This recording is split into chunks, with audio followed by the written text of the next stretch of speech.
সেলে নির্দিষ্ট তারিখে রেস্ট্রিকশন কিভাবে করবেন আর শর্টকাট আমি আপনাদের দেখে দিচ্ছি। যেটা যে এরিয়ার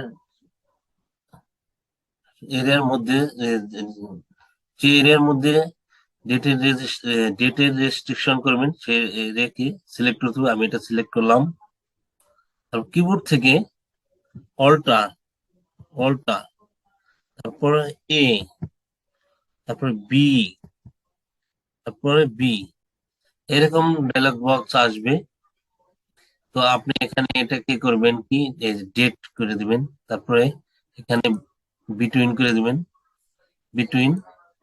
তারপরে এখানে ধরেন আমি এই ডিসেম্বর মাসের এক স্টার্ট ডেট 1/12, 1/12, ধরেন আমি স্টার্ট ডেট দিই যে 1/11/2022 থেকে হলো ইন ডেট ধরেন আমি বছর শেষ 31/12/2022 দিয়ে ওকে দিলাম। তাহলে এখানে আমি যদি